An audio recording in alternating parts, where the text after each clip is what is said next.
here from Group 10, and right now we're going to talk about efficiency and employment. Before we get started about it, let's us introduce ourselves. My name is Kalista, and I'm going to be a moderator one. My name is Mutiara. I'm as the moderator 2. I'm Gita Melody as a speaker 1. And I'm Sela Maria Putri as a speaker 2. And I'm Jihan as a speaker 3. So let's get into it. Hello and welcome back to Economy Talk, the podcast where we break down complex economics ideas into conversation you can actually enjoy. I'm Kalista, your host for today, and sitting right beside me is my wonderful co-host, Mutiara. Hi everyone! Great to be here with you all again. Today, we're diving into a topic that touches every single one of us, whether you're a student, a job seeker, a business owner, or a policymaker. We're talking about efficiency and employment. How does the drive for efficiency shape the labor market, and what does it really mean for workers like you and me? Exactly.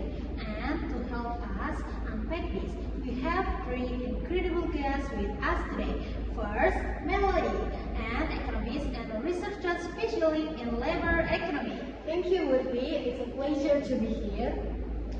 Next, we have Sela, a senior HR practitioner with over a decade of experience managing workforce transformation in multinational companies. Hi everyone, looking forward to a great discussion today. And finally, Jihan, a public policy economist from a leading national research institution. Thanks for having me. Let's get into it. Perfect. Let's start from the ground up. Melody, can you walk us through what efficiency actually means in economic context? Absolutely. At its core, efficiency means getting the most output from the least amount of input, whether that input is a labor, capital, or time. In economics, we have waste. A system is efficient when it produces goods or service at the lowest possible cost without sacrificing quality. Think of it this way: if a factory can produce 1,000 units with 50 workers, that's more efficient than needing 100 workers to get the same result. So efficiency isn't just about cutting costs or reducing capital, right? Exactly right. And that's critical distinction. Efficiency is about optimizing the process, not simply slashing resources. We distinguish between two key types. And first is technical efficiency. Is it how well the production process operates? And next, allocative efficiency is whether resources are directed toward their most productive use. Both matter is enormously. My idea in here, from an HR standpoint, efficiency is very much about human capital allocation. It's about placing the right person in the right role. Even with the biggest budget, if you put the wrong person in the wrong seat, you lose efficiency. That's what we call a talent mismatch, and it's one of the most common and costly problem company face. So, efficiency really is a cross-disciplinary concept, not just something economists talk about. Absolutely. It's at the heart of every well-managed organization, regardless of the sector. Now, let's connect to those Jihan. How does efficiency relate to employment? Are they friends or rivals? That's a great question, Rudy. And honestly, the answer is both, depending on how you look at it. On one hand, higher efficiency makes firms more productive and profitable, which allow them to expand and create new jobs. On the other hand, the tool used to achieve efficiency, automation, artificial intelligence, robotics, can displace human workers. This tension is what economists call the efficiency employment trade-off. Can you give us a real-world example? Sure. Let's look at banking. 20 years ago, you had to visit a bank teller to withdraw money or transfer funds. But today, ATMs and mobile banking apps handle billions of transactions daily. For banks, this is a massive efficiency.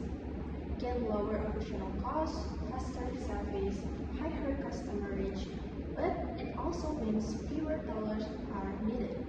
According to the ILO, over 85 million jobs globally are at high risk of automation in the next decade.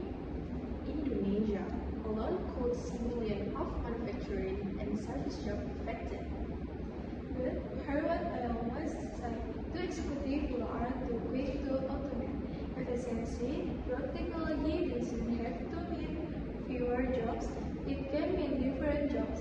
The key is reskilling and upskilling.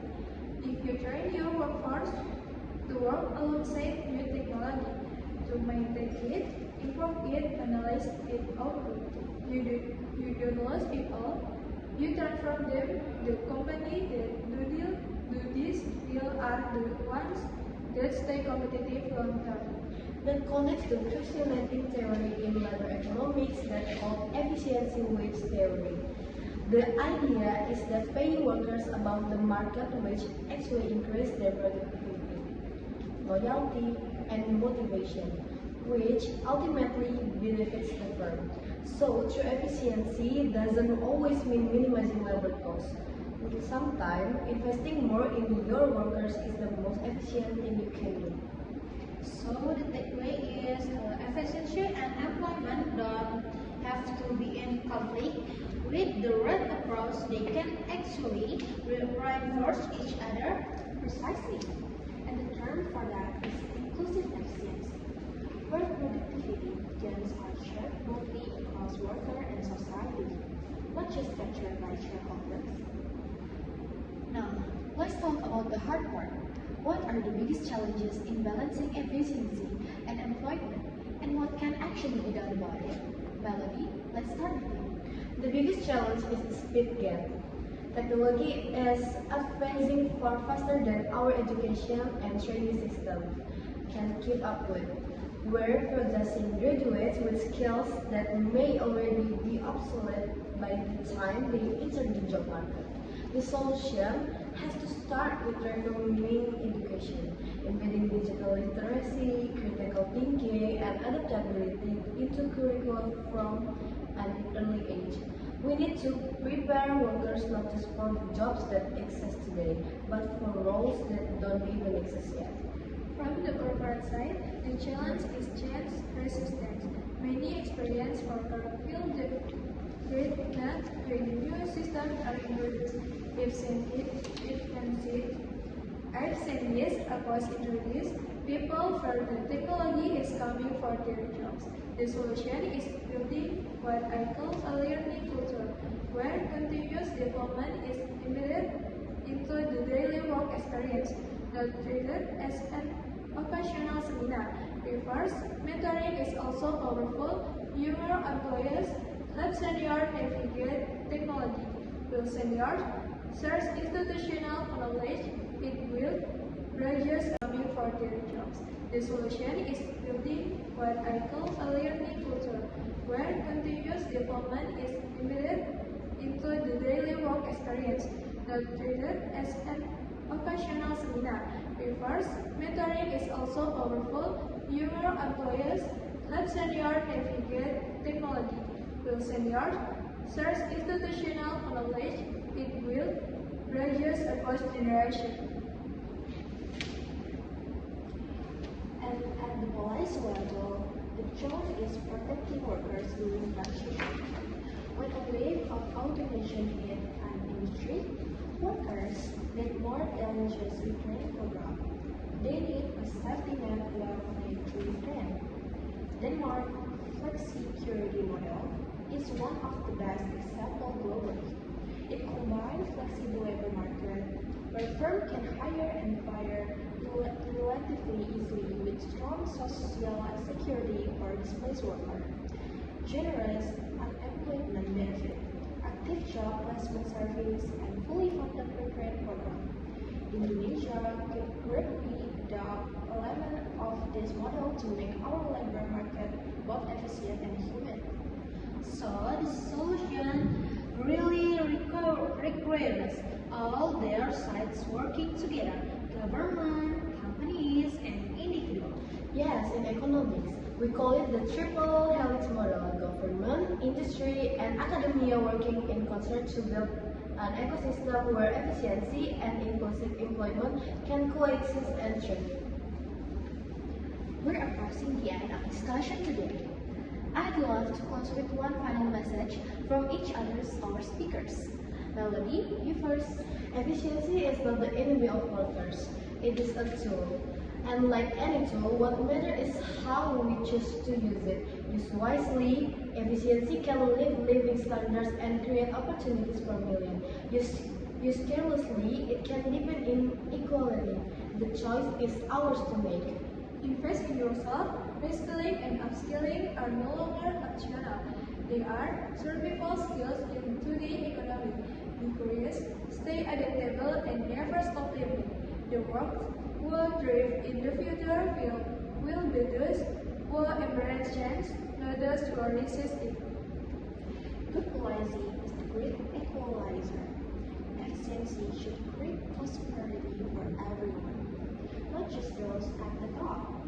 Government must ensure that the gains from technological progress are shared broadly, so that not worker is left behind in the transition to a more efficient economy. Thank you so much, Melody, Sela, and Jihan.